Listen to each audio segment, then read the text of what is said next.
Bismillahirrahmanirrahim. Assalamualaikum warahmatullahi wabarakatuh. Selamat datang teman-teman di live session yang ke-15. Nah, pembahasan kita, karena kemarin nggak ada live session ya, nggak ada yang ngingetin juga teman-teman nih, mungkin di pekan keempat udah mulai pada berguguran ya, maksudnya semangatnya ya.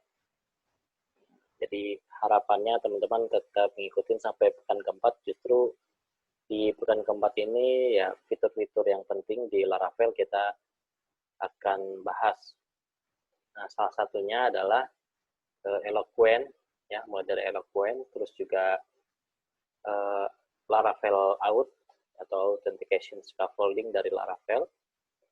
Nah, terus juga bahasan yang nggak kalah seru juga namanya di Eloquent ya, masih di Eloquent, yaitu relationships.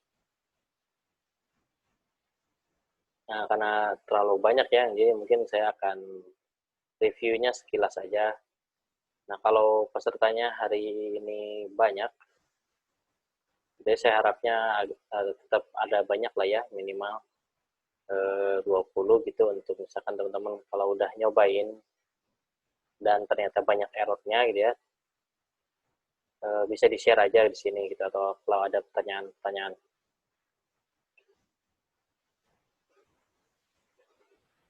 Atau mungkin karena masih pada nyobain ya. Nah, harapan saya mungkin husnuzonnya teman-teman masih pada nyobain, karena materinya untuk beberapa hari ini agak panjang gitu ya. Tapi harapannya tetap teman-teman ngikutin ya sampai ke akhir. Masih ada sekitar ya besok ada Laravel, kemudian besok materi terakhir ya, Laravel dan ditambah dengan package atau library. Sisanya mungkin materi tambahan seperti cara deploy-nya ke share hosting atau ke Heroku juga mungkin kita akan kasih tutorialnya. Itu sebagai pengayaan aja ya. Kalau teman-teman, karena untuk deploy ke share hosting kan belum tentu teman-teman semua punya. Harus beli dulu share hosting sama domainnya. Nah, terus juga di akhir untuk final project ya, nanti Kamis Jumat itu dipakai untuk final project. Jadi harapannya tetap teman-teman ngikutin ya materi-materi yang 3 hari terakhir ini. Kayaknya tetap penting. Oke, udah 7 orang ya. Lumayan lah ya. Oke, jadi kita mulai aja. Nah, jadi Eloquent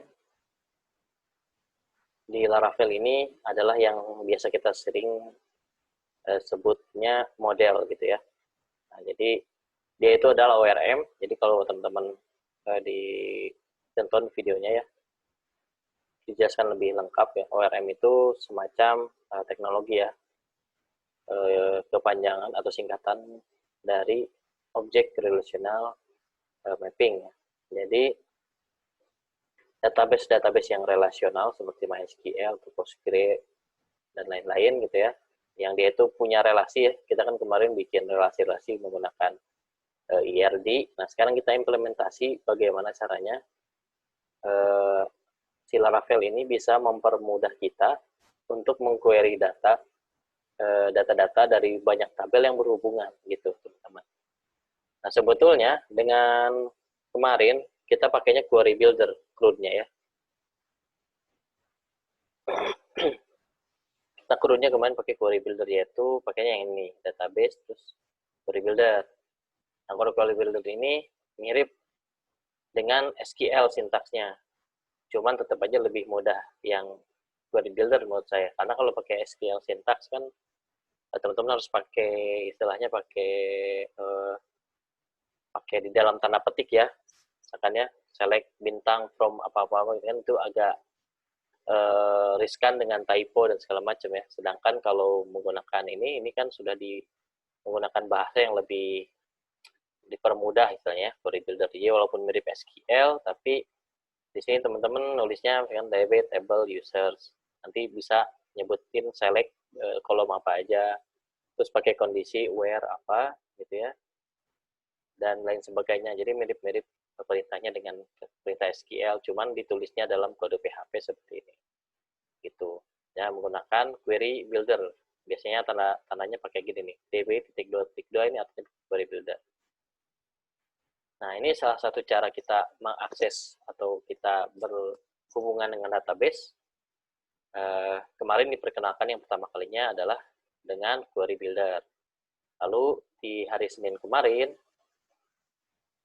kita pakai alternatif lainnya yang biasanya orang-orang suka di Laravel, yaitu pakainya Eloquent.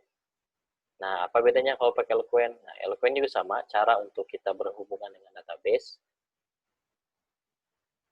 Nah, tapi caranya ini agak berbeda ya, nggak mirip-mirip dengan SQL, walaupun ya dengan query builder agak-agak ada aja yang miripnya kayak where, kayak gitu, mungkin sama-sama aja ya. Cuman bedanya di sini, setiap satu data itu, ya, jadi, kan tadi objek relational mapping ya, jadi si objek-objek atau entity-entity yang ada di database gitu ya, itu tuh bisa kita anggap sebagai sebuah objek gitu, makanya disebutnya ORM. ORM di Laravel namanya Eloquent. Nah, jadi si objek-objek tersebut, nah seperti objek pada umumnya ya, objek itu kan hasil dari sebuah kelas ya, atau dari sebuah cetakan kelas.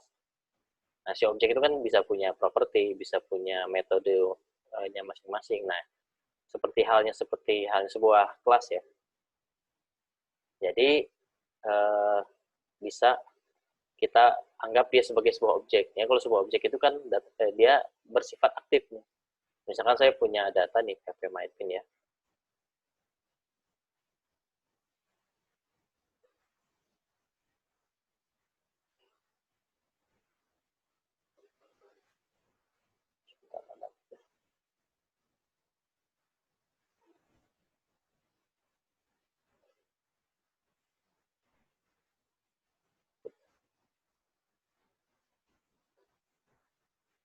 Nah, ini dia. Misalkan di database ini ada table post gitu ya.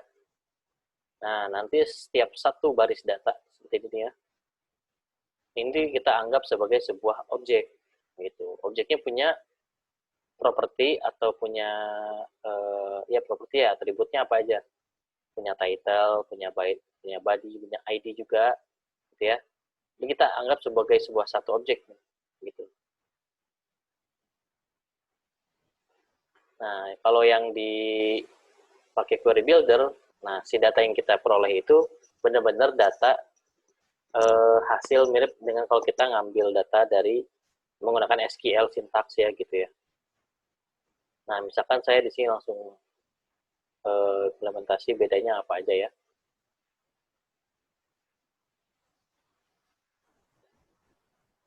Saya cek di sini kalau pakai Eloquent sama Query Builder apa bedanya. Saya bisa cek di DD-nya aja ya. Misalkan kita ambil yang show aja, yang show di sini, kita bisa DD. Nah, kita lihat di sini metodenya ada yang pertama di sini udah saya komentar. Ini menggunakan Query Builder. Yang satu lagi menggunakan model post ya.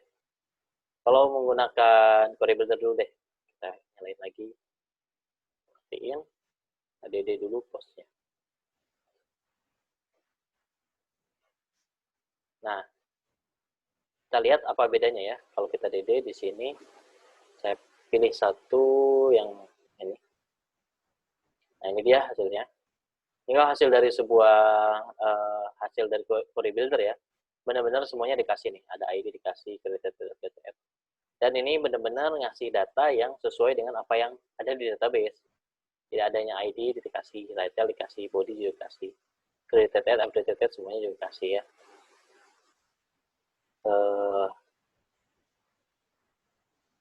Kalau misalkan saya nyari di sini juga kan kita bisa ngambil model user ya. Misalkan kita bisa gini aja nih. Atau di DD langsung di sini.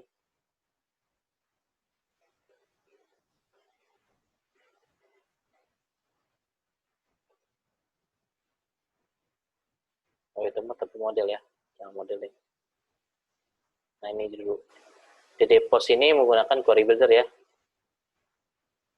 Jadi hasilnya itu kayak gini, sederhana banget kalau udah menggunakan query builder. Tapi bedanya kalau kita gunakan model, Nah, dari cara query juga udah agak beda ya. Kalau di sini nunjuk tabelnya dulu ya kan, terus nanti where gitu ya. Kalau di sini jadi lebih simple perintahnya ya, menggunakan Eloquent.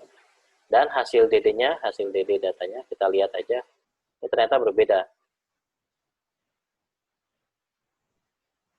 Nah, tadi yang segitu banyaknya di modelnya di model di query buildernya si post. Kalau di model hasilnya ini seperti ini, dia adalah sebuah objek ya, objek dari kelas post, ini app post. Dan isinya ada banyak banget, ada data tentang dia, tabelnya apa ya kan, connection MySQL, primary key-nya di ID, ada banyak sekali atribut yang dikasih gitu ya. Dan bisa jadi kita pakai, bisa jadi juga nggak kita pakai gitu ya. Tapi ya karena suatu saat mungkin bisa saja kita membutuhkan fitur-fitur yang disediakan oleh Eloquent gitu ya. Salah satunya relationship tadi ya. Itu agak sulit kalau kita gunakan query builder. Bisa aja sih menggunakan query, cuman teman-teman harus jago query-nya berarti. Kayak gitu. Nah, di sini kalau mau cari datanya adanya di bagian original ini ya. Dan ini isinya adalah dari tabel si post tadi kan ya. Jadi hasilnya tuh berbeda ya. Hasil dari query builder dengan hasil dari model.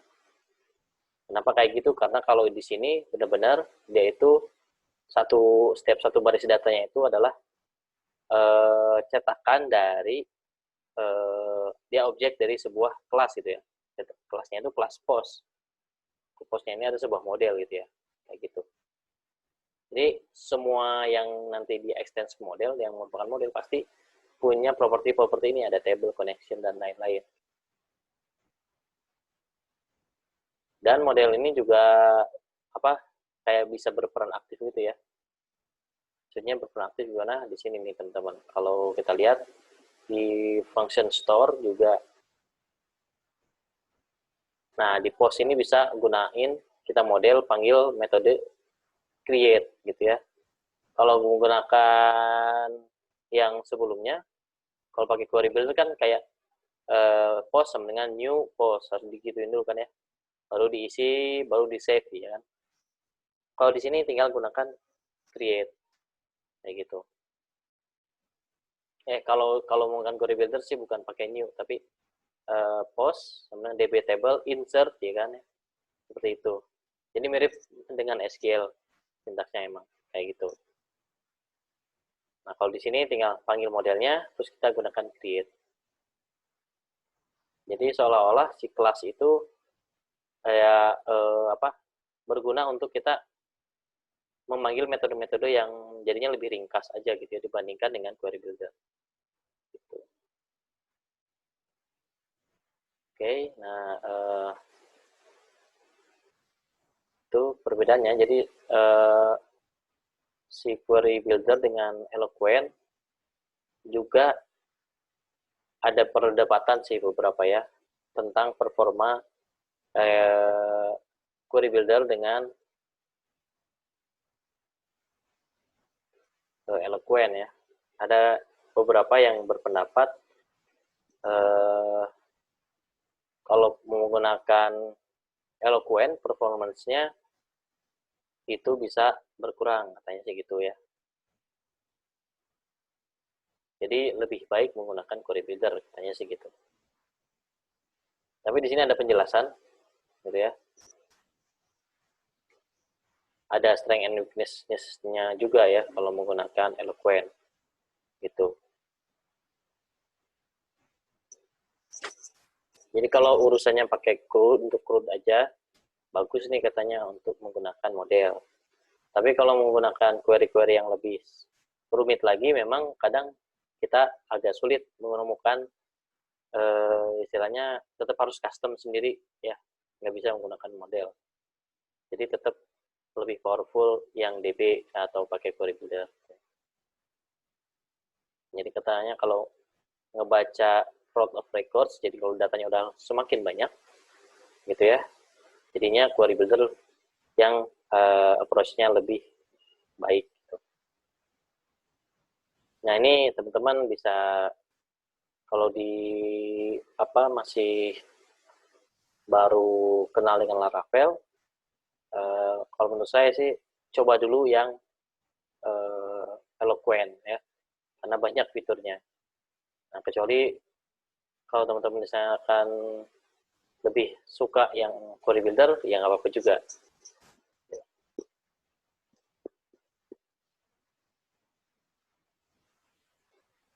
Nah, terus kita lanjut lagi ya ke bagian ini. Eloquent saya lewat aja ya, karena yang untuk insert, update, message assignment, atau proses CRUD dari Eloquent sendiri ini mirip-mirip dengan yang query builder ya, dan juga di tutorialnya dijelasin udah lengkap juga ya.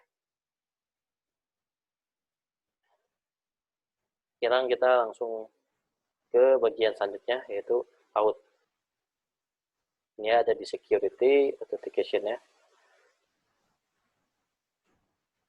Nah, jadi authentication ini adalah keamanan dari Laravel ya. Sebetulnya dia itu cara kita untuk memberikan sistem autentikasi atau login register ya terhadap sebuah website yang kita bangun. Nah, secara default sebetulnya si Laravel sudah memberikan bawaan ya, controllers bawaan yang di dalam out sini, jadi sudah dikasih sama mereka.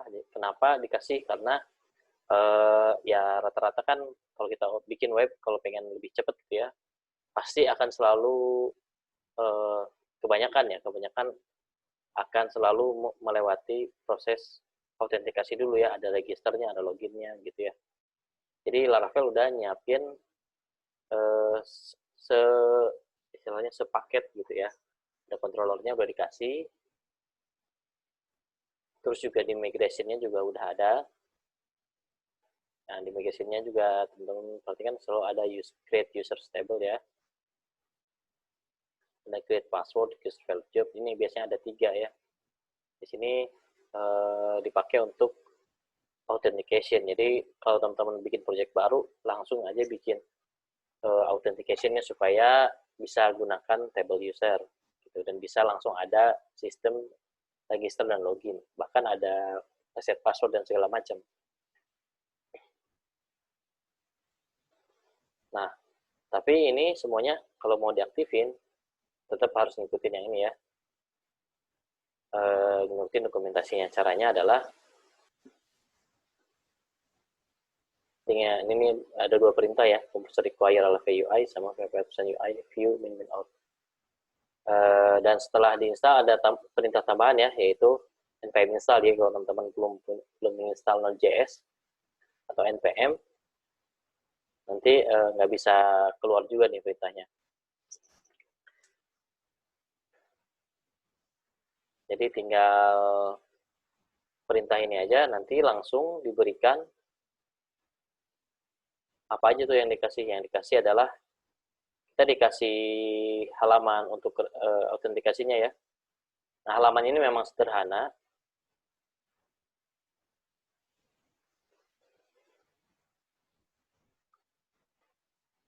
Nggak bisa ke home ya, kita logout dulu.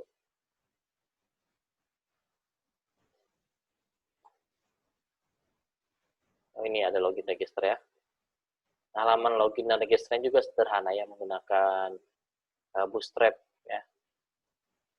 Tapi kita dikasih istilahnya ya, dikasih contohnya. Dan kalau misalkan teman-teman punya halaman register, login, dan semuanya yang berbeda gitu, mau dihias, mau punya sendiri, bisa bikin sendiri juga gitu ya. Tinggal nanti diarahin aja gitu, atau ininya diedit aja teman-teman, login blade PHP, register blade PHP-nya diedit aja kayak gitu. Verify blade PHP di sini diedit aja sesuai dengan layout yang kita punya. Nah, di sini layoutnya menggunakan, kita dikasih layout juga nih, layoutnya layout Bootstrap yang sederhana banget sebetulnya. Jadi selain saya sudah bikin juga yang admin LTE masternya, nah ketika tadi perintah yang ini kita jalankan, Nah, itu nanti muncul sepaket ya, sebenarnya satu scaffolding. Paketnya itu isinya ada apa aja, ada ini, ada di folder views, ada folder out sama layouts nih, ada tambahan sama homeblade PHP. Terus juga di folder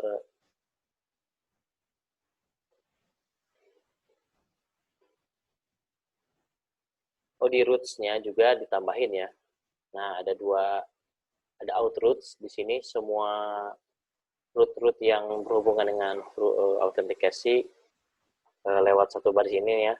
Nah, terus juga dikasih satu root yang contoh ya, kalau dia itu sudah menggunakan,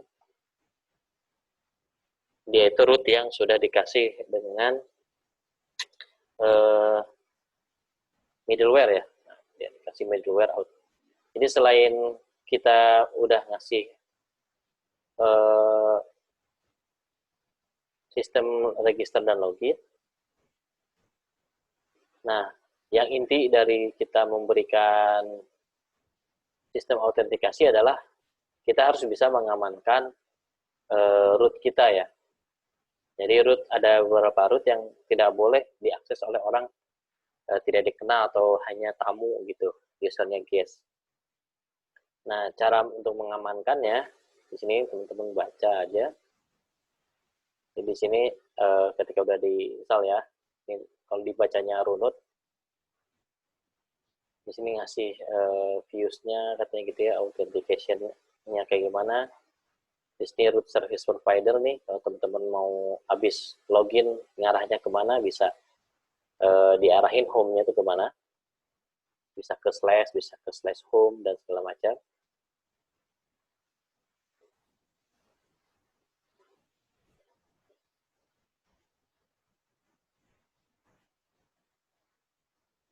Nah, di bagian sini protecting roots,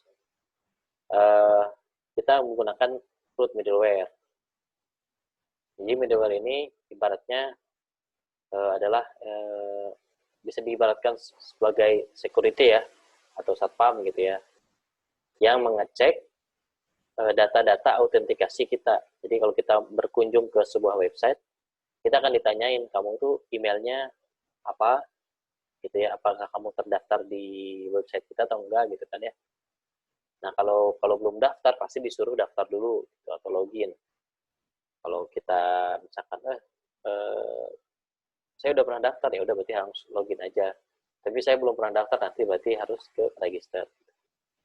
Nah, kalau udah kan misalkan masuk, nanti dikasih istilahnya dikasih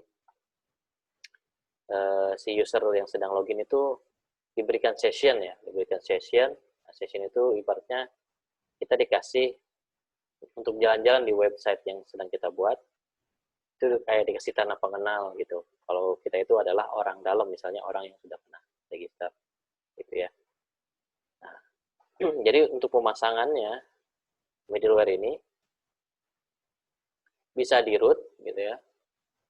Di rootnya kita kasih tanda panah aja, middleware out gitu ya. Atau bisa di levelnya di controller. Jadi kita bisa ngejagain rootnya dari level controller juga bisa gitu ya.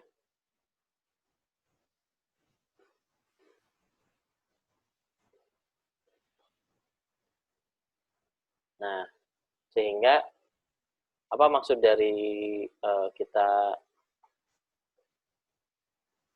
menjaga sebuah root ya, supaya kalau misalkan kita menemui user yang kayak gini ya, nakal gitu ya, saya tahu nih saya mau masuk ke Salesforce, silakan Salesforce ini tidak boleh diakses selain orang dalam aja yang memang login ya, sehingga nanti pasti diarahin ke login terus gitu. Ya udah, saya login dulu, itu diarahin ke pos gitu.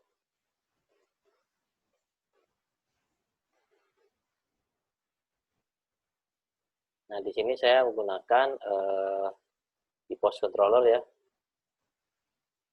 Post controllernya saya gunakan middleware-nya di level sini, di construct-nya ya, public function construct.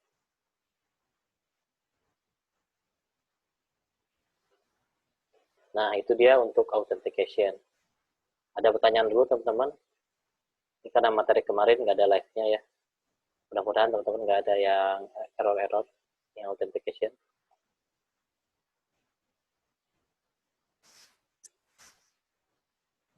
Mau tanya Kak, yang Ya, ini boleh share screen bentar ya? boleh. Oke, jadi ya.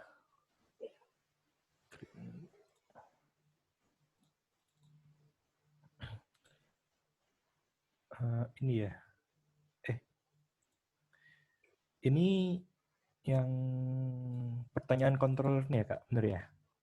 Ya, Iya. Ini kan saya kan buatnya ini judul sama isi itu kan yang apa? Dikirim ya di apa nih? Yang request itu loh. ya. Nah, itu kan saya tambahin ini biasanya profile ID ini. Nah, saya itu kan lihat yang di web programming Numpas itu ada yang pakai ini kan.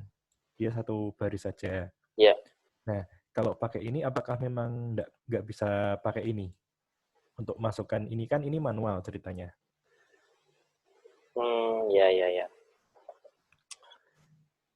Gitu. Kalau pakai request all, data-datanya cuma ada yang dari request saja.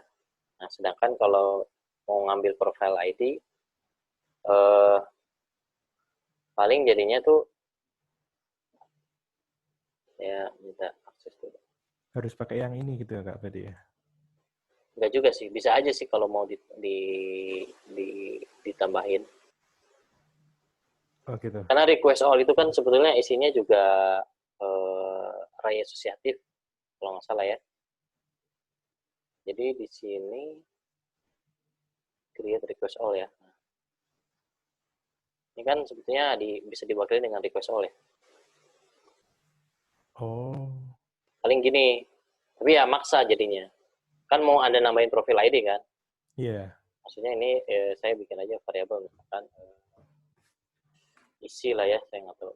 Pokoknya gitu aja lah ya. Ini adalah request all. Coba isi, tapi pakai tanda gini ya.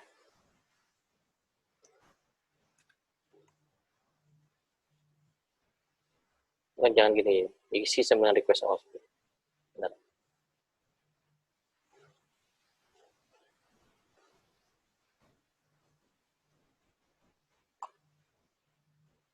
Nah, habis itu kita kan mau nambahin juga tuh profil ID. Ini dikasih satu aja. Misalkan. Habis itu ya udah, kalau mau dicampurin gitu kan ya. Yang di create ini ya isi. Intinya yang di dalam si create ini isinya harus array asosiatif yang data berisi dengan data-data yang kita mau isi ke database. Gitu.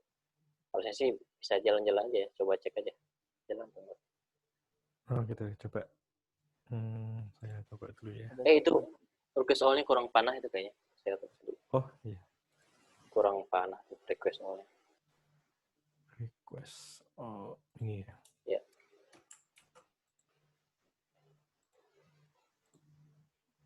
Mana ya?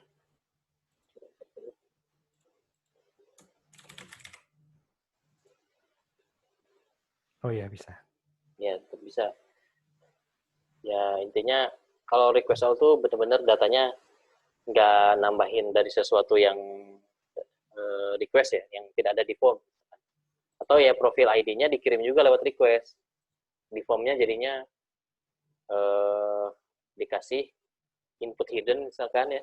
Input hidden yang nilainya ya langsung itu profil ID-nya gitu.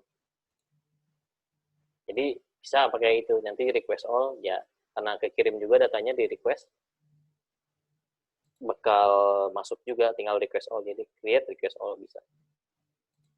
Bisa diakalin sih itu mah.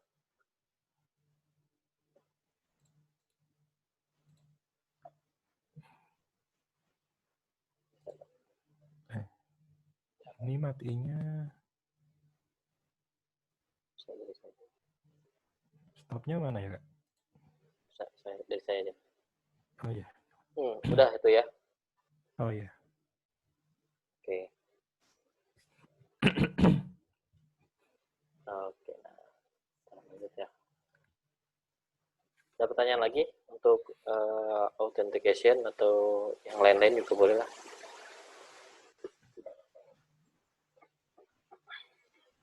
Ya, kalau PHP biasa kan ada session nggak?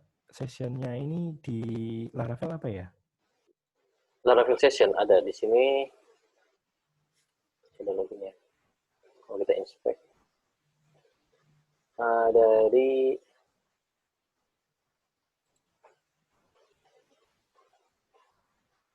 application itu dari sini. Session storage.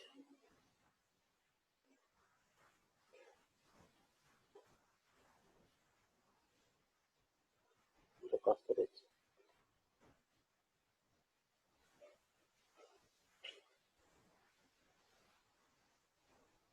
Itu di cookies ya. Nah ini dia. Masukkan di cookies. Ini sessionnya dikasih. Kalau ini di clear, sessionnya saya logout nih tiba-tiba. Nggak tahu clearnya, clear cache, clear cookies kan bisa kan di browser ya. Saya clear all nih misalkan. Ini saya tiba-tiba udah nggak bisa mengakses lagi. Nah, kalau di refresh ya, saya malah dilempar ke login, padahal tadi udah login. Ya udah login lagi, kalau kita cek lagi di inspect,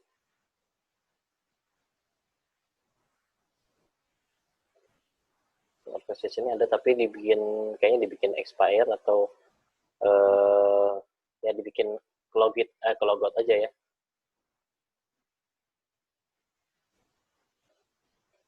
Oke, login. Sekarang sessionnya hidup lagi gitu. Ya proses di belakang itu sebetulnya Laravel yang handle ya. Kalau yang berangkatnya pernah bikin web menggunakan PHP natif mungkin misalnya bisa lebih ngerti lah ya, lebih dalam, karena dulu kan lebih manual lagi. Kalau sekarang menggunakan framework ini ya salah satu kelebihannya memang jadinya kita nggak terlalu sulit ya, mudah gitu kalau untuk login itu ada yang ngurusin gitu. Cuman terkadang kita butuh ibaratnya modifikasi sendiri kan. Nah, jadi harus tahu juga seluk beluknya tuh kayak gitu.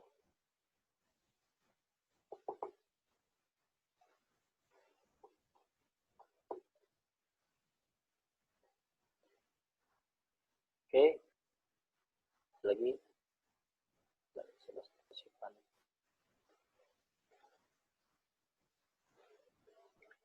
nah lanjut aja kalau nggak ada pertanyaan. Nah, itu tentang authentication ya. Jadi tentu pakai aja ya. Kalau saya sih biasanya secara default pakai aja dulu gitu ya si projectnya. Nanti kalau misalkan butuh istilahnya modifikasi, nah kita bisa tinggal handle aja. Misalkan halaman login ya, teman-teman kan pakai halaman login yang sendiri gitu ya, nggak pakai yang bawaan dari Laravel karena kan terlalu sederhana. Atau misalkan butuh verification segala macam, di sini juga udah dikasih bahkan sama Laravelnya ya, verification lewat email dan segala macam, password confirmation itu bisa dikasih sama Laravel. Jadi fitur-fitur authentication yang mainstream lah ya istilahnya, yang lumrah untuk pada sebuah web itu udah dikasih sama Laravel sebenarnya. Tinggal kita cari tahu aja cara pakainya kayak gimana gitu ya. Nah lalu, kenapa ada materi authentication dulu? Ya karena salah satu alasannya adalah kita mau mengakses fitur selanjutnya ya, mau pakai fitur selanjutnya dari LWAN yaitu relationship. Nah, karena di relationship ini bisa jadi kita butuh table user yang nantinya berhubungan dengan yang lain ya. Nah, untuk ngisi table yang lain itu kan gampang, tinggal pakai CRUD gitu ya. Cuman kalau untuk table user kan nggak boleh sembarang orang CRUD kan. Misalkan admin nambahin user aja, itu bisa aja sih admin untuk nambahin user-user baru gitu tanpa lewat register. Tapi kan kita lewat proses, ibaratnya lewat proses autentikasi yang normal aja dulu, orang register terus nanti daftar di tabel user ya kan, kayak gitu. Makanya ada authentication dulu, siapa tahu teman-teman mau menggunakan tabel user di relationship. Jadi urutan materi hari ini harusnya authentication dulu ya, baru teman-teman coba Eloquent relationship, karena lebih pendek juga yang authentication-nya. Nah, ini relationship ya, fitur selanjutnya dari Laravel Eloquent. Ini salah satu kelebihan dari ORM adalah kita bisa melakukan query-query yang ibaratnya itu agak ribet gitu ya. Tapi kadang kita sering butuh gitu. Sering kita butuhkan.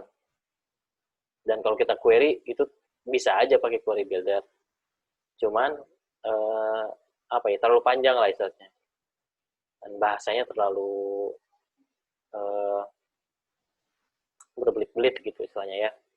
Nah, kalau menggunakan relationship ini, jadi kita tinggal hubungkan, kita nganggap objek-objek itu, objek-objek si database itu berhubungan satu dengan yang lain.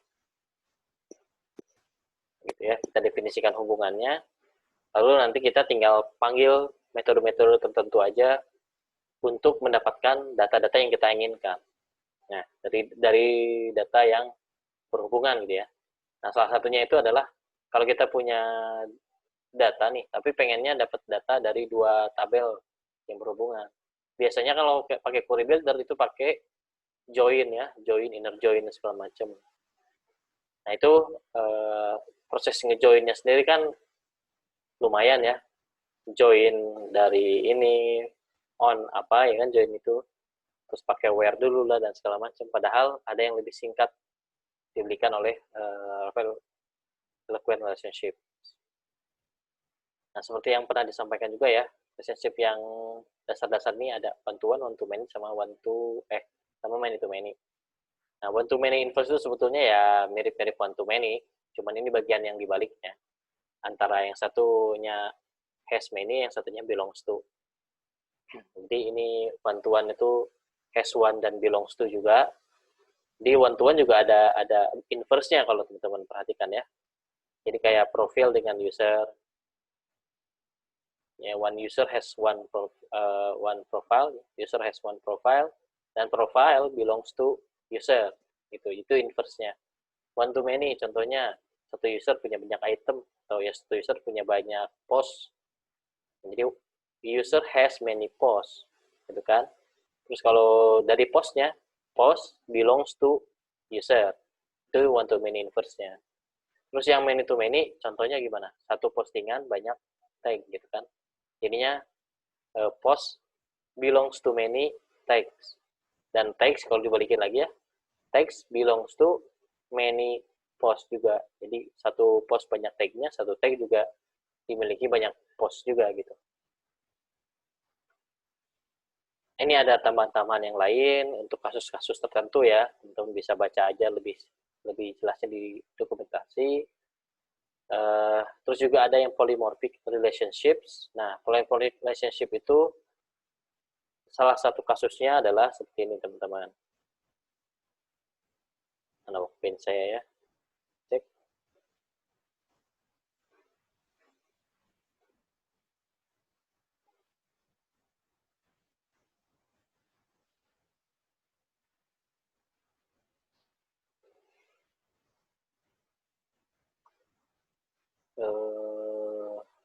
Ini kayaknya.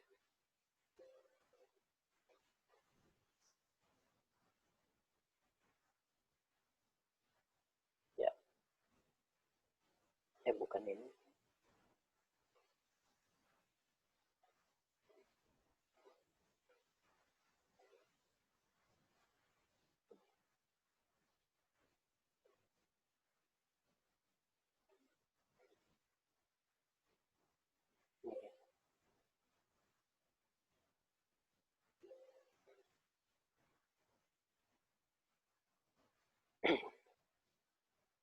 Nah, ini dia. Ini kan agak rumit nih teman-teman ya. Kita cek dulu di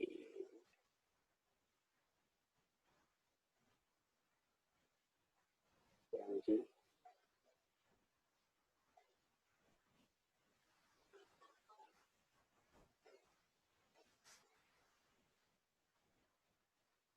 Ya, ada di mana tuh?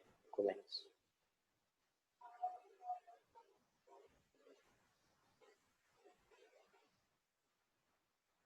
Nah, ini dia. Nah, salah satu contoh yang polimorfik itu adalah like-nya jawaban dengan like-nya pertanyaan. Nah, kalau teman-teman perhatikan, like itu kan cuma ngumpulin foreign key dari 2 tabel ya. Yang satunya pertanyaan dengan profil, satunya jawaban dengan profil. Dua-duanya juga like gitu ya. Dia tuh hasil ibaratnya hasil dia table pivot ya, table penghubung antara 2 tabel yang berhubungan many to many. Nah, tapi kan like itu sifatnya sama ya. Sifatnya itu sama. Jadi harusnya satu pertanyaan pengen di like ya pakai table yang sama, kayak jawaban juga di like oleh profil yang sama juga gitu. Nah, ini bisa pakai polimorfik gitu. Salah satu contoh yang lain, kalau teman-teman pernah tahu Tumblr ya, kalau Instagram kayaknya agak susah ya. Tumblr misalkan ya, di Tumblr itu dia blog kan ya, kayak sosial media tapi orang bisa ngasih blog ya. Di blog itu bisa kontennya itu bisa berupa tulisan, bisa berupa gambar, bisa juga mungkin video misalkan ya kalau ada ya. Atau di nggak apa-apa deh Instagram ya. Instagram itu kan bisa apa aja sih, ada story ya. Ada story, uh, ada post atau apa namanya ya, postingan ya, postingan di Instagram. Ada gambar, ada video lah istilahnya ya. Kalau itu database-nya dipisah-pisah gitu ya. Nah, sebetulnya semua konten tersebut kan bisa kita like ya, bisa kita kasih love gitu. Nah, dan hubungannya semua itu love itu pasti many to many. Bayangkan setiap satu konten semuanya berhubungannya pakai many to many dan ada table pivot yang padahal logiknya sama gitu. Gitu ya. Jadi harusnya like dan dislike ini bisa kita jadikan satu aja. Nah, disebutnya polimorfik.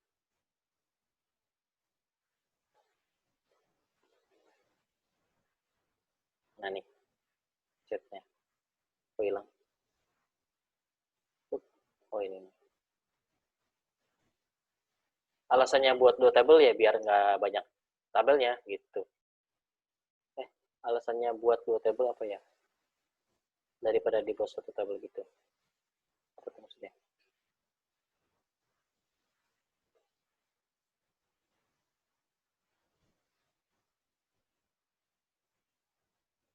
Oke, kita lanjut dulu deh.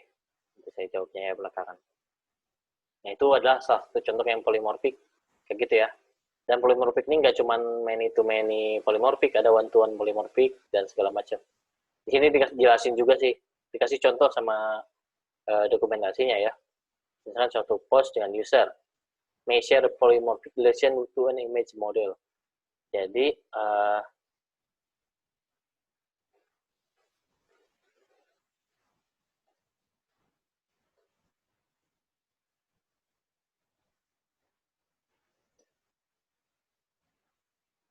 di sini bilang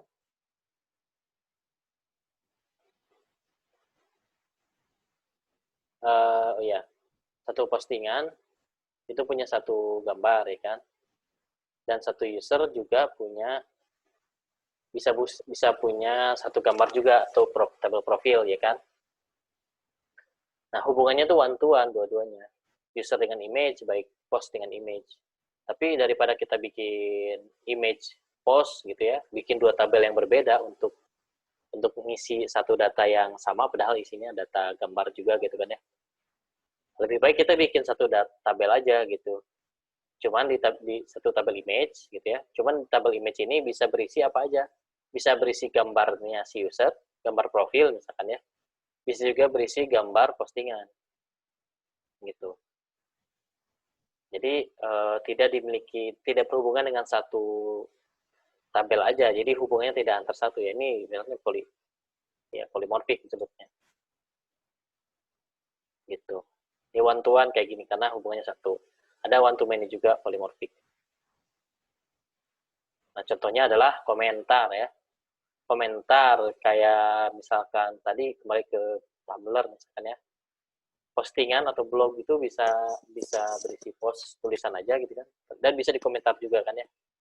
Terus video juga sama.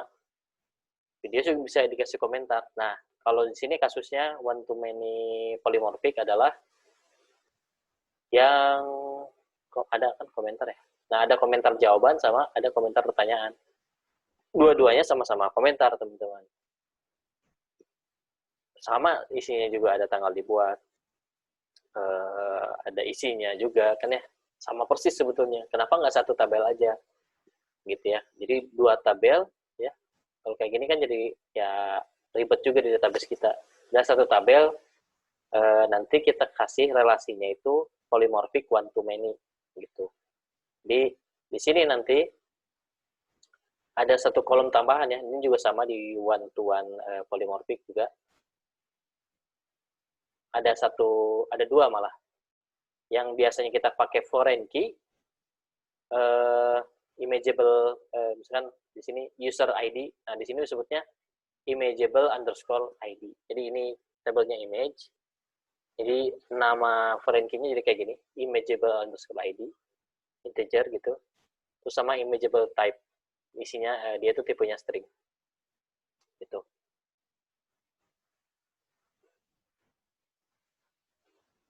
Nanti dia yang integer ini diisi dengan ID bisa dari ID user atau ID-nya ID integer. ID-nya user atau ID-nya post. Gitu. Di sini one to many juga sama. Commentable. Nah, di pokoknya isi dari komentar itu kan ada isinya, ada bodinya, ada ID-nya. Nah, ada juga commentable ID. Ini diisi dengan ID dari video atau post. Terserah. Jadi bisa jadi commentable ID-nya 1 itu bisa jadi videos yang ID-nya 1 atau post yang 1. Tergantung dari commentable type-nya. Nanti di commentable type-nya di sini diisi apakah dia video atau dia itu sebuah postingan gitu. Jadi ada informasi tambahan ya. Foreign key-nya kayak dari dua kolom. Ada commentable ID sama commentable type. Itu sekilas tentang polymorphic. Itu lebih enak lagi teman-teman versionnya di Laravel. Cuman nggak disampaikan atau nggak didemoin juga karena lumayan ya, agak-agak teman-teman yang biasa dulu baru ke polymorphic gitu. Agak advance. Nah, lanjut lagi. Untuk relationship ini, teman-teman, intinya adalah ada 2 model ya. Semuanya harus pakai model, nggak pakai query builder lagi. Jadi 2 tabel kita bisa hubungkan. Nah, hubungan-hubungan yang kemarin kita bisa implementasikan tuh ya, kayak yang tadi, like, dislike, dan semuanya itu bisa dihubungkan kayak gitu. Oke, kita lihat dulu nih pertanyaannya. Bikin project web di Laravel biasanya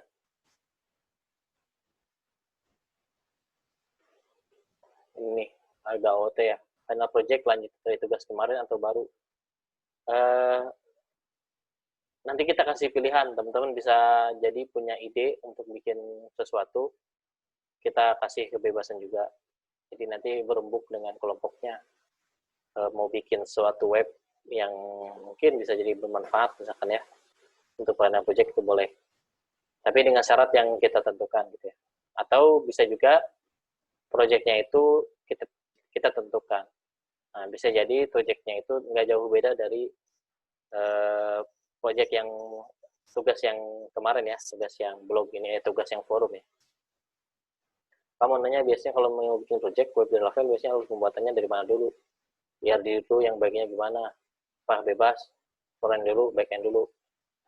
Nah, sebetulnya si Laravel sendiri kan dia disebutnya full stack ya, full stack framework lah ya. Jadi framework membuat web, ya. Dia itu tools untuk membuat web dan dia itu full stack sebetulnya. Jadi bisa front end dan back end di satu tempat yang sama. Nah, back end-nya kayak kita tadi ngurusin di controller, data-data, modelnya, kayak gitu ya. Untuk front end kita ngurusin halaman depan kayak Laravel Blade, atau mungkin kalau mau pakai Vue.js dan macam-macam. Nah, sebetulnya sih kalau udah pakai full stack, berarti dikerjainnya itu ya bareng gitu ya. Kalau kita menguasai Laravel, artinya kita menguasai dua aspek ya, back end sama front end juga kita menguasai. Karena datanya kita ngurusin juga, terus di depannya kita mau tampilin pakai Laravel Blade, itu juga front end juga kan. Gitu ya. Jadi datanya saling lempar dari front end ke back end sama-sama kan ya, karena ya full stack tadi dibilangnya ya. Depan belakang kita ngurusin. Terus ERD dulu atau enggak? Nah, ERD atau enggak itu pilihan teman-teman. ERD itu sebenarnya salah satu cara untuk kita punya pedoman lah mau bikin web itu isinya apa aja sih, ada butuh data apa aja, karena bisa jadi kalau nggak dibikin ERD-nya kita jadi seenaknya bikin database gitu, soalnya ini butuh nggak tabel ini, kayaknya nggak butuh, tiba-tiba kayak gimana gitu ya. Jadi butuh didesain dulu lah istilahnya. Salah satunya kalau developer pengen bikin sebuah web mungkin bisa berbekal dari diagram ERD gitu. Jadi fitur-fiturnya bisa mulai dari situ tuh. Terus table user dan profil hubungannya one to one, primary key-nya sama-sama ID. Alasannya buat tabel apa? Padahal bisa aja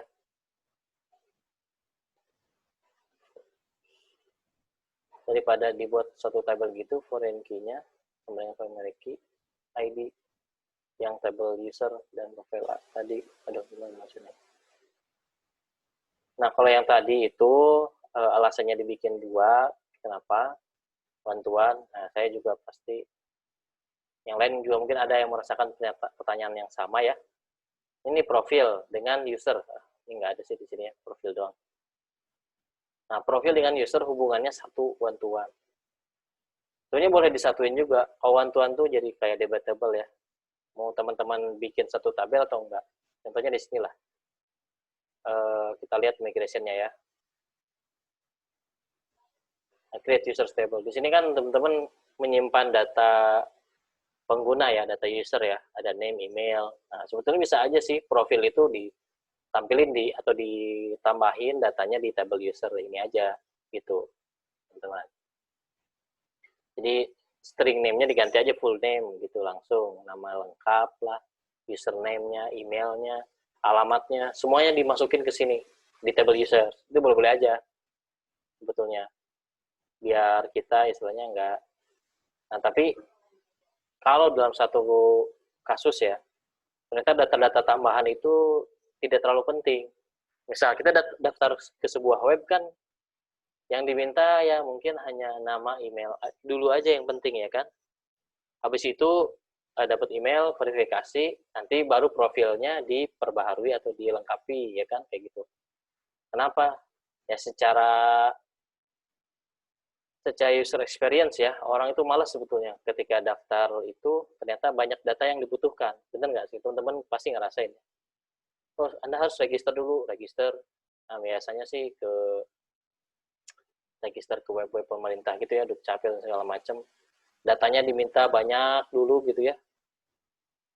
Pas sudah banyak di-create, gagal juga, saya pengalaman kayak gitu. Nah, ini tuh kayak gitu tuh, menghindari table user itu biarkan isinya itu sederhana kayak gini aja. Karena kan ini kan untuk sekedar untuk si usernya itu bisa daftar dulu dengan nama dan email gitu ya minimal. Nah, nantinya kalau mau follow up mereka untuk ngisi profil ya tinggal di blast ke email, atau pas mereka verifikasi di email langsung diarahkan ke halaman yang untuk melengkapi profil gitu. Nah, profil kenapa dipisahin tabelnya? Ya supaya tadi tabel apa istilahnya ya datanya nggak numpuk di tabel user gitu. Karena tabel user ini bikinnya sederhana aja kayak gitu. Kayak gitu sih ya. Jadi emang one to one tuh memang kayak seolah kita nggak butuh dibikin pisah gitu ya. Contohnya kayak tadi juga contohnya si eloquent relationship ini yang one to one polymorphic kan kayak gini, user ID sama gambar. Kenapa nggak di table user dikasih aja user image, URL stringnya di sini gitu. Ya bisa aja kayak gitu, tapi bisa jadi kita misalkan ya di table image ini butuh data yang lain dan bisa jadi, nah teman-teman kan di sini user belum tentu pas daftar langsung ngasih gambar ya kan. Mereka tuh daftar dulu aja, nggak usah pakai foto profil segala, kan repot tuh. Mereka intinya bisa update kapanpun gitu. Si postingan juga gitu, si postingan dibuat dulu aja, nggak usah ada gambarnya juga nggak masalah. Tapi misalkan suatu waktu dikasih gambar ya udah, ya nanti disimpan ya semua gambar itu adanya di URL sini. Ini dipisah kenapa ya? Kadang-kadang gambar juga untuk data-data gambar ya, URL-nya bisa jadi dia itu linknya ada pattern yang sama, misalnya digabungin si datanya di satu tabel terpisah. Yang intinya adalah ya mengenai database ini ya mungkin butuh sense juga ya teman-teman untuk ibaratnya kira-kira ini butuh atau enggak, tentang normalisasi data lah ya kayak gitu. Jadi yang kayak gitu-gitu kan nggak bisa sehari 2 hari juga, teman-teman nyobain aja dulu gitu. Atau kalau misalkan udah terjun ke dunia kerja yang beneran, kita lihat aja nih database-nya berantakan atau enggak, pakai migration atau enggak misalkan ya. Karena yang pakai Laravel biasanya sih malas pakai migration ya, padahal pakai migration itu banyak manfaatnya juga biar rapi dan segala macam. Apalagi tuh pertanyaannya, izin ke Zoom sebelah, wah ini kayaknya peserta 2 kelas. Oke, seru. Itu tentang relationship. Nah di sini saya udah kasih sih relationship-nya ya. Ini blog yang di tutorial ya. Lanjut, nah di relationship ini postingan berhubungan dengan apa aja nih. Nah di sini bisa kelihatan tuh relasinya sama apa aja. Ada dengan table user. Nah nama relasinya di sini bisa kita kasih terserah kita sebetulnya. Karena ini sebuah postingan, sebuah tulisan, post gitu. Kalau berhubungan dengan user berarti biasanya post itu nantinya penulisnya siapa ya kan, autornya siapa. Jadi saya tulisnya public function author. Boleh-boleh aja public function user juga boleh-boleh aja. Nah, terus juga ada public function text. Di sini karena satu postingan punya banyak teks ya. Dan teks juga bisa punya banyak, jadi many to many. Kayak gini. Jadi ini relasinya udah dikasih di sini. Profile juga ada di sini one to one ya. User dengan profile.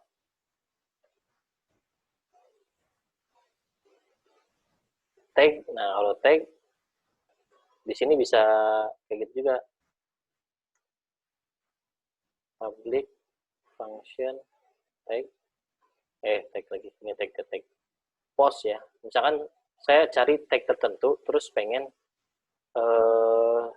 cari tahu postingan mana aja yang punya tag. Misalkan PHP, ya udah tag PHP itu ada postingannya apa aja sih gitu. Nah tadi ada pertanyaan juga yang bagus ya. Apakah harus di kedua model dikasihkan, didefinisikan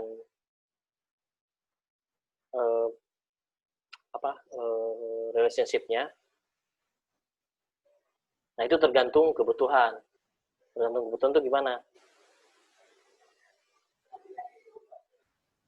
Bergantung dari proses yang kita di CRUD-nya ya. Kita manggil model apa? Misalkan di sini di post controller, saya kan kebanyakan manggilnya modelnya model post tuh. Jadi di sini post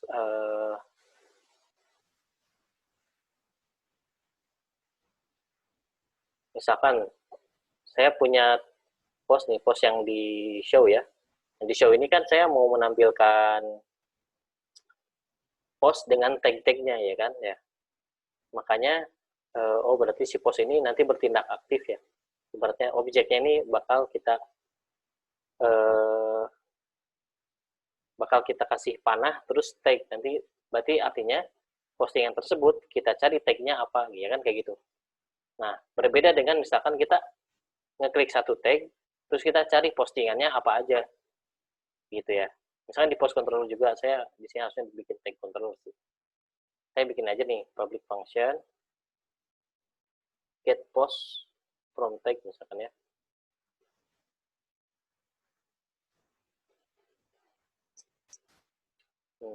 Tagnya ada ID-nya lah. Ya.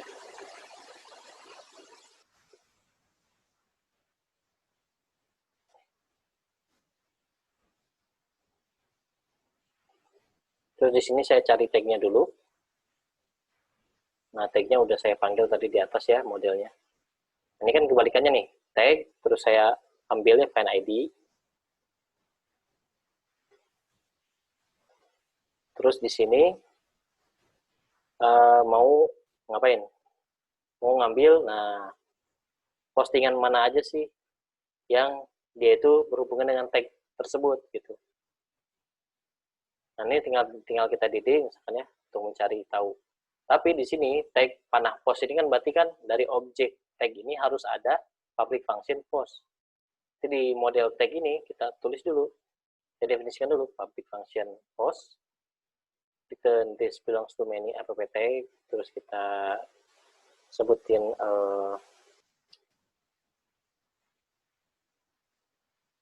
mana nih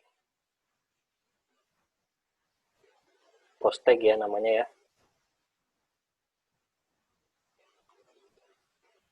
Post tag di sininya apa? Post tag ID, kalau di sini tag ID, post ID, balikin ya.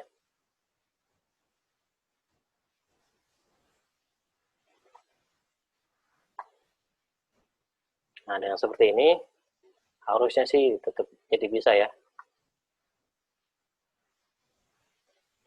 Nah, di sini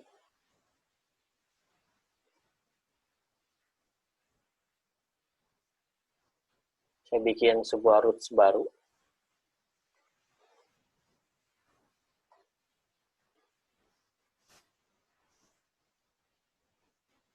Text ya.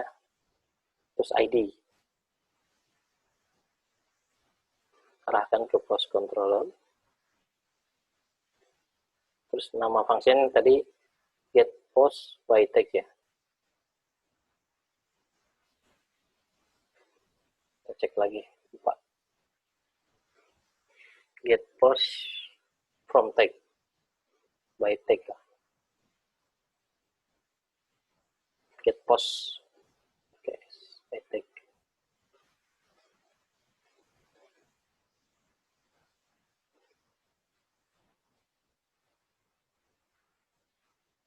Oke. Sudah tuh kayak gitu. Nah, tinggal misalkan saya di indeksnya atau di show-nya ya, di show-nya si post ini kan dia ada di show blade PHP dia kan menampilkan seperti ini teman-teman.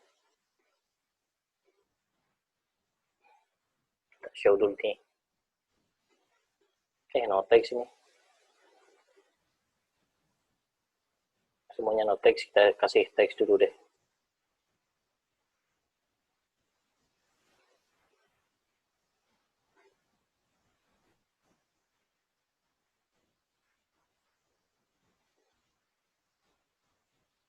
kayaknya di create-nya deh. Oh iya, oke. Di editnya belum saya tambahin tag-nya. Tag baru add post. Post baru dengan tag.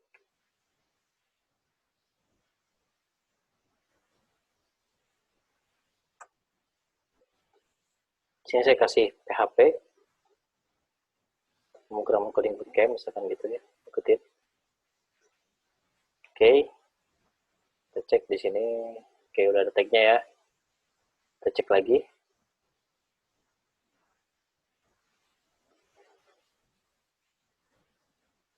Cek post.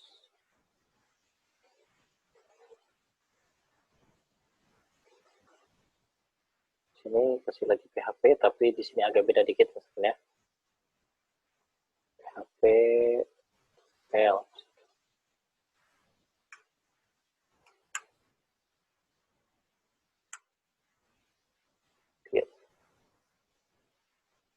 Nah, kalau diperhatikan di sini kan berarti ada postingan yang post baru lagi ini sama post baru lagi 2 yang dia itu punya tag yang sama ya, PHP. Dan button ini pengennya kalau klik diklik dia ngarah ke halaman baru ya.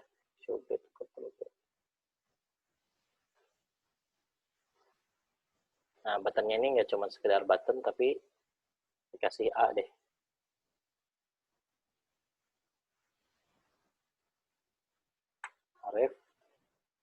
Arefnya tadi ke localhost mana tuh /text/id ya. Nah, ID-nya ambil dari ini kok ada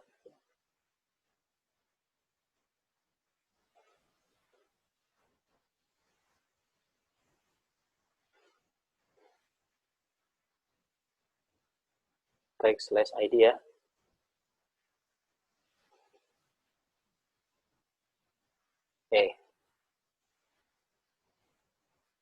Tag ID.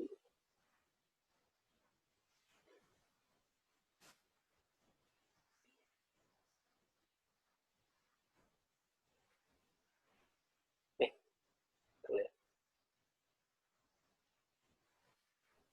Kita cek, refresh.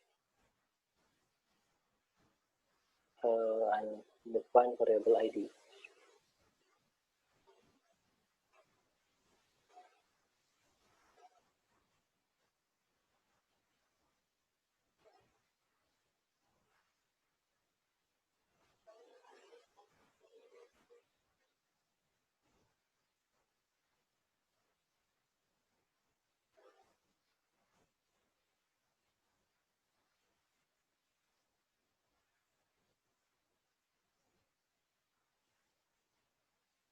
Dolar ID-nya kayaknya, Kak.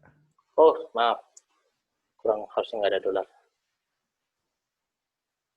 Nah, ini oke, saya tunjuk nih ya PHP-nya ketika di hover atau di mouse-nya diarahkan, tag-nya mengarah ke localhost 8000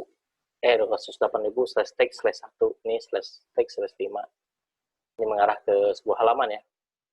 Nah, halamannya belum saya bikin, tapi ada DD-nya ya. Nah, ada DD-nya ya di sini ya.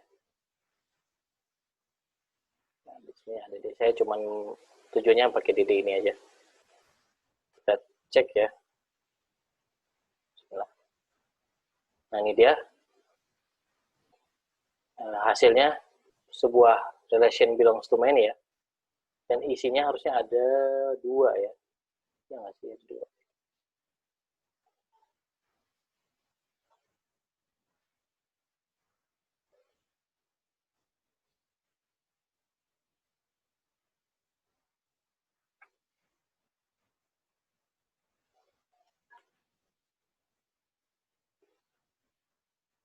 Nah,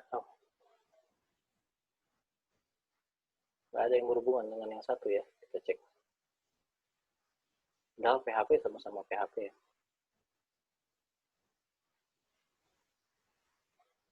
Cek sini PHP juga.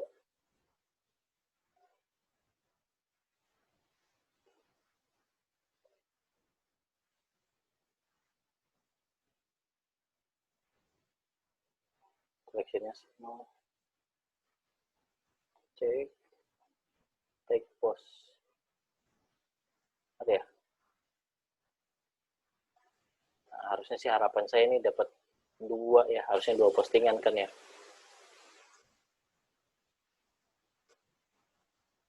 Cek lagi.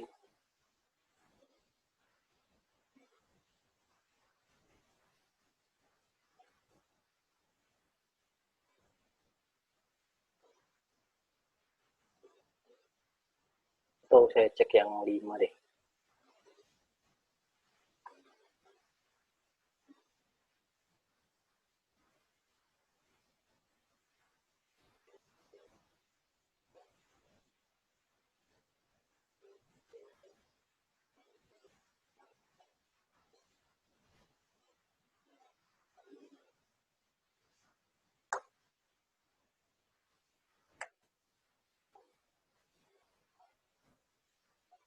Saya pakai pemrograman Laravel Bootcamp ya. Hasil cek ya, pemrograman itemsnya 0 tapi ya.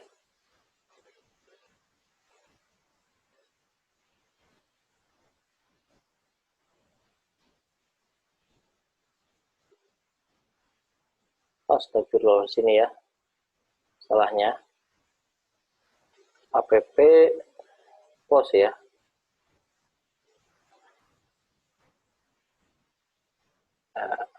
Nah, sekarang ada 2 postingan ya, dia itu berhubungan dengan tag yang tagnya 2 gitu kan ya. Dan di sini akhirnya berarti datanya kan bisa kita, kalau di DD bisa, berarti kita bisa tampilin juga sebenarnya return view misalkan gitu ya. Tampilkan aja jadi di tag show misalkan.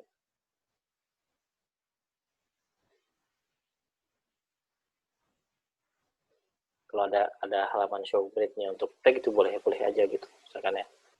Nanti ditampilin lah. Tuh. Tuh gini aja. Dan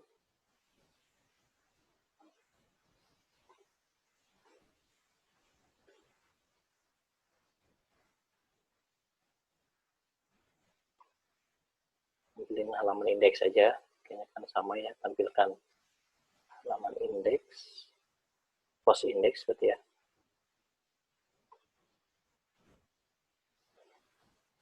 Tapi di sini di compact-nya adalah tag post ya.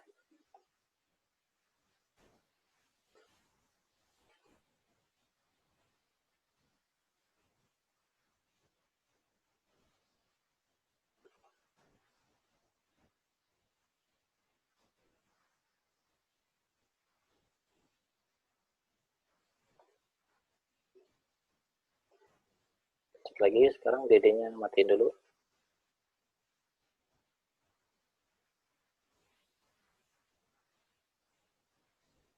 Ya, sekarang tag-nya itu hanya yang berhubungan dengan yang tag 2 aja tuh kan, jadi local tag. Jadi di sini bukan halaman indeks ya, ini halaman teks. Dapat nih postingan-postingan yang hubungannya dengan teks 2. Sekarang teksnya 1 juga ada. Ada post baru, new post baru, dan ada 4 postingan ya. Nah, tujuannya tuh kayak gitu. Maksud saya tadi yang kita bahas adalah untuk relation itu di 2 modelnya, apakah dua-duanya mesti didefinisikan?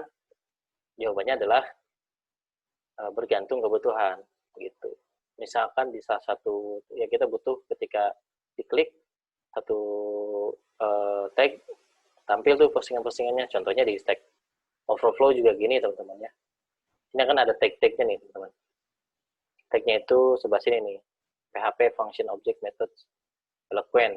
Kalau saya klik tagnya, sini tampil semua pertanyaan yang berhubungan dengan tagnya itu adalah Eloquent gitu ya. yang dikasih tag-nya tuh Eloquent. Tapi saya juga bisa nyari postingan kan, gitu kan, istilahnya postingan dengan banyak tag juga bisa kan ya. Atau yang tadi kan di halaman sebelumnya, ini kan satu postingan menampilkan banyak tag. Kan. Saya kalau klik tag-nya nanti juga menampilkan banyak post gitu ya, menampilkan banyak post yang berhubungan dengan tag tersebut. Jadi kalau kayak gitu, berarti dua-duanya butuh dikasih definisi relationnya gitu di kedua modelnya. Terus juga fitur yang lain, ya mungkin buat teman-teman yang mau ini di Laravel sendiri, selain kita bisa tadi ya menghubungkan banyak database, nah data-data yang kita dapatkan kalau udah ada hubungannya itu bisa kita query gitu ya. Query-nya itu macam-macam nih teman-teman. Ada yang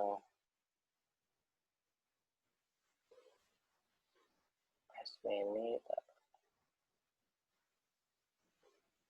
bisa kita cek kayak gini, query relationship existence. Jadi bisa ngecek satu postingan punya retrieve all posts that have at least one comment. Jadi di sini bisa ngecek postingan-postingan yang dia punya komentar gitu. Kalau belum ada komentarnya, dia nggak akan ini. Terus di sini juga bisa ya has comment. Dan ini ada metode-metode untuk nge-query relation gitu. Nah, salah satu kegunaannya juga minimal ya ini ada bisa jadi kita butuhkan gitu sebetulnya. Misalnya kita cari postingan yang nggak ada komentarnya gitu. Berarti tidak ada misalnya tidak ada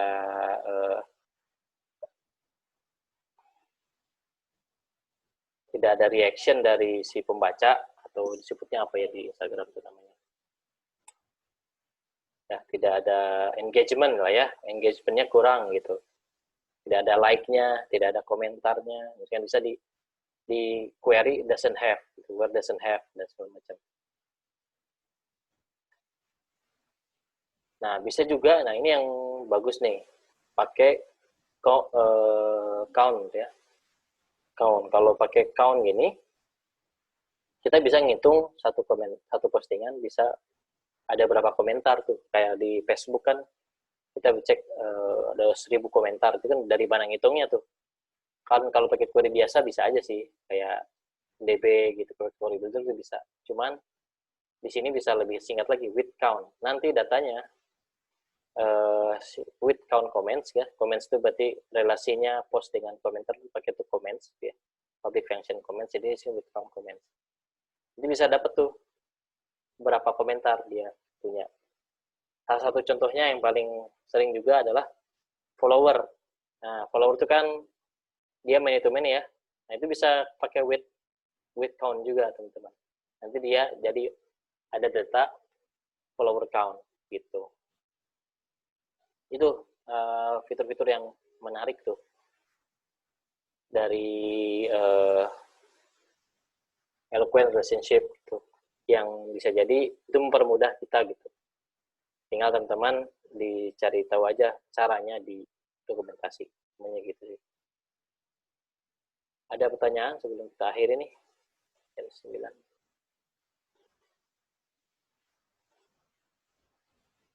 Aman ya? Oke, kalau nggak ada pertanyaan, saya akhiri aja ya. Terus juga besok masih ada materi sekali lagi untuk berlatih. Dan juga mungkin kemungkinan sore kita akan sebar form, atau mungkin siang ya, kita sebar form untuk final project ya. Atau mulai dari pagi aja deh, biar sekalian ya. Kita sebar form untuk pendaftaran final project. Nanti teman-teman cari teman kelompoknya masing-masing. Kalau nggak dapat kelompok atau nggak dapat teman kelompok, bisa kita bisa sama trainer dibantu untuk dikelompokkan nanti.